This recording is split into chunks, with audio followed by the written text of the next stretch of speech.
Have you ever woken up in the middle of the night feeling a strange, heavy presence in the room? Not quite a nightmare, not quite reality, just something watching you from the edge of sleep. Pause for a moment and think, what's the most unsettling dream you've ever had? Type the word shadow in the comments if you know exactly what I'm talking about. And if this video unlocks something important for you today, go ahead and hit that like button. It tells the algorithm that truth seekers like you are ready for deeper waters. Now, what if I told you that nearly 2,000 years ago, a simple sleep technique was whispered among small circles of mystics, a practice so subtle yet so powerful that it could shield your very consciousness from invisible forces that feed on fear, confusion, and spiritual fatigue. Ancient texts and esoteric traditions call these forces by many names: parasites of the psyche, predators of the dream realm, and in Gnostic wisdom, archons. These are not monsters under your bed.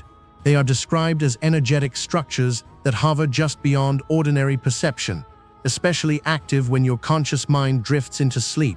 And here's the breathtaking part. Hidden within the words attributed to Jesus of Nazareth lies a forgotten sleep practice, not a prayer you recite, but a state you enter, that can create an impenetrable field of awareness around you as you dream.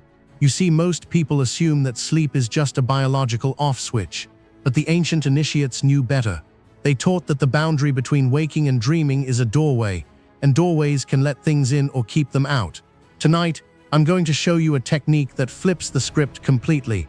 By the end of this video, you'll understand how to transform your sleep from a vulnerable, passive state into an active fortress of lucid protection. This isn't about religion.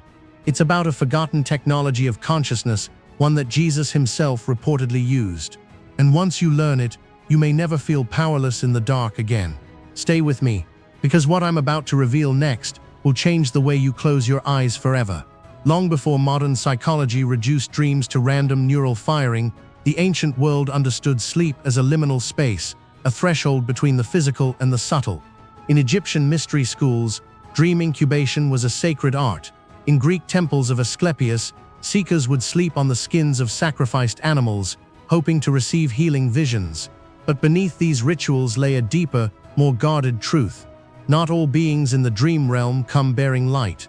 Some, the Gnostics warned, are like emotional vampires, feeding not on blood, but on your terror, your confusion, and your sense of helplessness.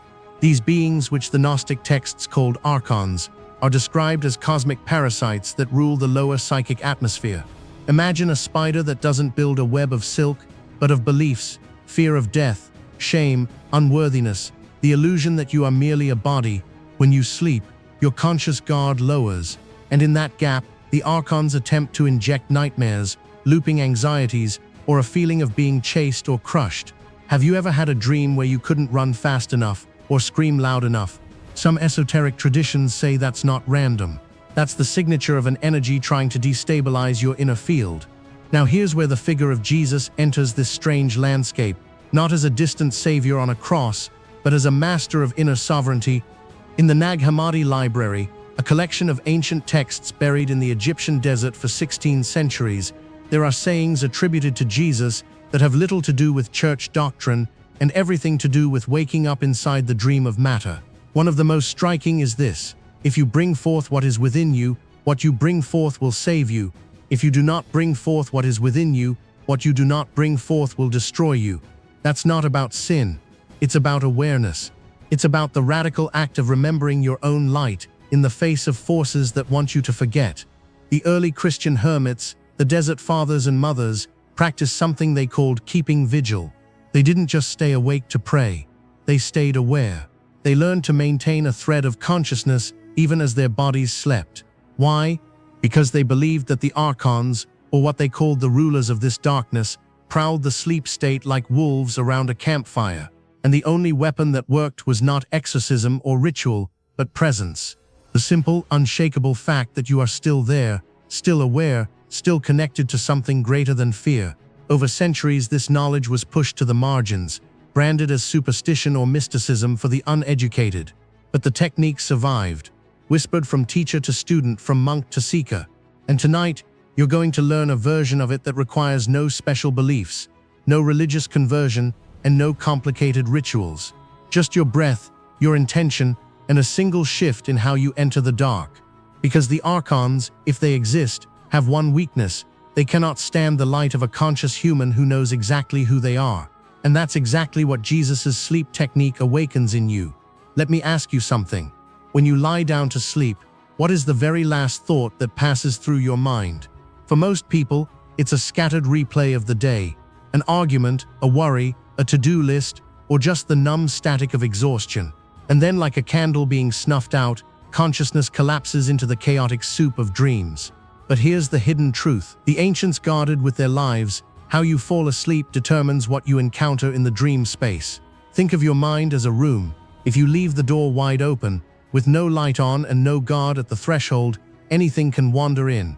But if you close your eyes with intention and a specific inner posture, you become the master of that room, not the guest. Jesus' sleep technique, as pieced together from esoteric fragments and oral traditions, rests on 3 pillars. The first is something we'll call the Luminous Recall.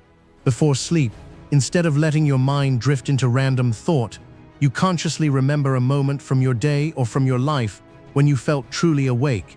Not happy, not excited, but present. A moment when time seemed to slow down and you felt connected to something larger than your problems. It could be watching a sunset, holding a child's hand, or even a moment of deep stillness in the middle of chaos.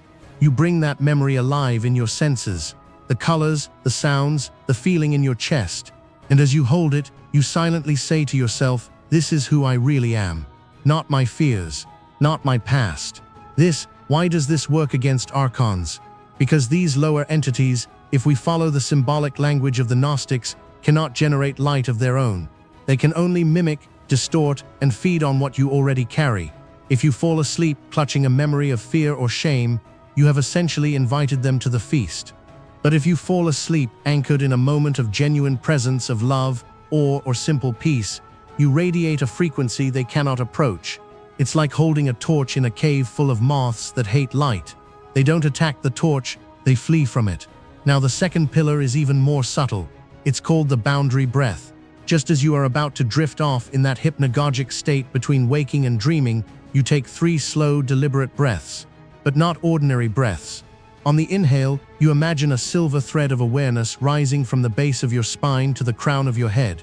On the exhale, you imagine that thread expanding into a soft, egg-shaped sphere of light around your entire body, your sleeping body. Yes, but also your dream body. With each breath, you silently affirm, "This field is mine. No energy enters here without my consent." And here's the magic: you don't have to believe in archons for this to work. Because what you're really doing is training your subconscious to hold a boundary, a psychological and energetic boundary that stops nightmares, sleep paralysis, and that creeping feeling of a presence in the room. Early Christian hermits called this encircling oneself with the spear of light. They believed that Jesus demonstrated this when he slept in the storm-tossed boat, not waking in panic, but resting in such deep inner stability that even the wind and waves obeyed his calm. That story, whether literal or symbolic, points to a profound truth. Consciousness that holds its center cannot be disturbed by outer chaos, not by storms, not by archons, not by nightmares. But the third pillar is the most unexpected and the most powerful, and I'll reveal it in just a moment. Because without it, the first 2 are like building a fortress but forgetting to light the signal fire. You'll want to hear this next part carefully. The third pillar of Jesus' sleep technique is the one that most modern spiritual teachers either overlook or water down into vague positivity. But the ancient texts are unflinching here. It's called the Unsleeping Witness, and it flips everything you think you know about sleep on its head. You see, the archons, whether you view them as literal entities, psychological projections, or symbolic representations of unconscious patterns, have one primary strategy. They need you to identify with whatever they throw at you. If you dream of being chased, and in the dream you become the victim, heart pounding, legs heavy, pure terror, then they've won. Because you've handed over your awareness to the emotion they generate. But what if, even in the middle of a nightmare, a tiny part of you remained watching, not reacting, not fighting, just watching as if from a hilltop, observing the dream like a passing cloud? That part, the unsleeping witness, is what Jesus reportedly called the light of the body. He said, if your eye is single, your whole body will be full of light. A single eye, not 2 eyes that see duality, good and evil, me and monster, but one eye that sees everything as a play of consciousness. So how do you cultivate this witness before sleep? You practice a simple exercise while you're still awake. Lie down in a dark room, close your eyes, and instead of trying to stop your thoughts, simply notice them as if they were leaves floating down a river. Don't grab any leaf, don't judge any leaf, just watch. Then shift your attention to your emotions. Is there anxiety in your chest? Loneliness in your belly? Don't push them away. Watch them too. Say silently, I am not this feeling. I am the one who sees this feeling. Now here's the radical part. Do the same with your sense of self. That voice that says, I am tired, or I hope this works. Watch that voice as if it belonged to a stranger who is watching. That watcher has no name, no history, no fear. That watcher is the unsleeping witness. And that watcher never sleeps, not even in deep dreamless sleep, not even in the wildest nightmare. The Gnostics believed that Jesus taught his closest disciples to enter sleep as that witness. In the Gospel of Thomas, a collection of sayings found in the Nag Hammadi library, Jesus says, "Blessed is the one who came into being before coming into being." Scholars debate the meaning, but the esoteric interpretation is clear.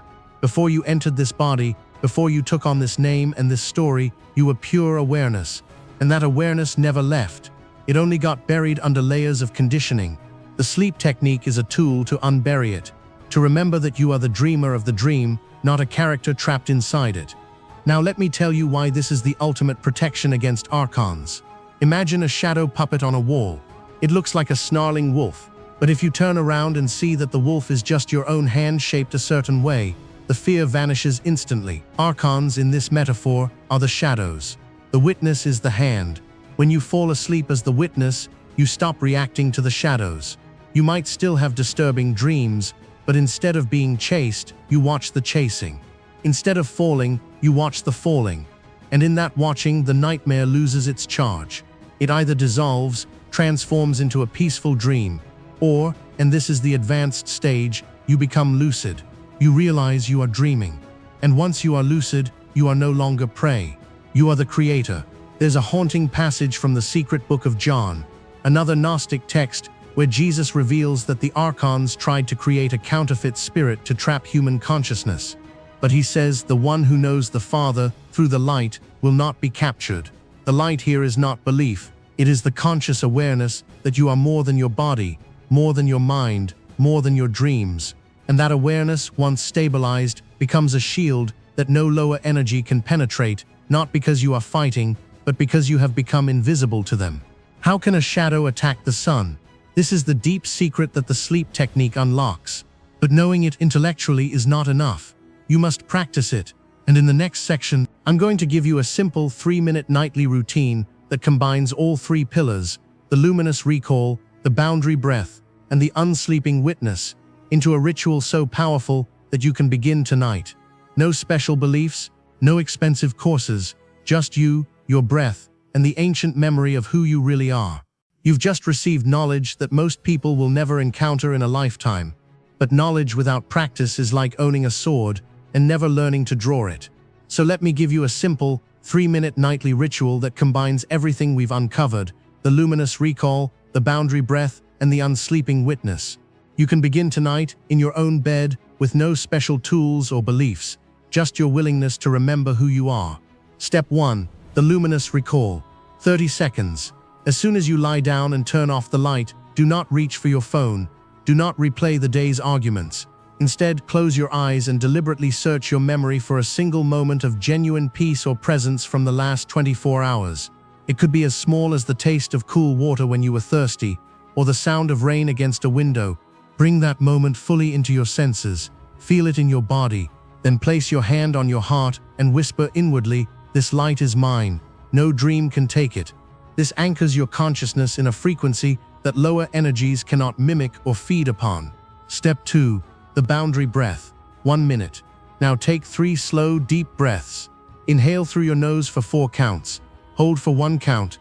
Exhale through your mouth for 6 counts. On the inhale, imagine a silver thread of awareness rising from the base of your spine to the crown of your head. On the exhale, see that thread expand into a soft, egg-shaped sphere of pale gold light surrounding your entire body, head to toes, front to back. With each breath, silently say, "This field is sovereign. No presence enters here without my consent." You are not asking permission from anyone. You are stating a fact. Your consciousness has authority over your own energetic space. Claim it. Step 3. The Unsleeping Witness. 90 seconds. This is the most transformative part, so do not rush it. Simply listen to the sounds around you, the hum of a fan, the distant traffic, your own breathing. Then shift your attention to the space between your thoughts. Don't try to stop thinking. Just notice that there is a silent background behind every thought, every sensation, every emotion. That background is not tired. It is not afraid. It has no age and no story. Rest your awareness there for 90 seconds. If a thought arises, watch it like a cloud passing across the sky. If a feeling arises, watch it like a wave returning to the ocean. Silently affirm, "I am not the dreamer of dreams. I am the one who watches the dreamer." Then, still holding that witness awareness, allow yourself to drift into sleep naturally. That's it. 3 steps. 3 minutes. But here's what will happen over time if you practice this nightly. First, you'll notice that nightmares either stop entirely or lose their power. You'll find yourself observing them with detached curiosity rather than terror. Second, you may begin to have lucid dreams spontaneously because the witness naturally recognizes the dream state. Third, and most subtle, you'll wake up feeling more rested, more centered, and less anxious because you haven't spent the night leaking energy into shadow dramas. One warning, however, the archons, or whatever name you give to unconscious fear patterns, do not surrender easily. In the first few nights of this practice, you might experience strange dreams, or even a feeling of resistance as you try to hold the witness. This is normal. It is the old program fighting for survival. Do not stop. Do not be afraid. Simply return to the breath. Return to the boundary. Return to the light of awareness. You are stronger than any phantom. You always have been. And if you forget the steps, write them down. Put a note next to your bed, because the only way this knowledge becomes power is through repetition. Tonight is your first night of sleeping like the mystics, not as a victim of the dark, but as a guardian of your own sacred ground.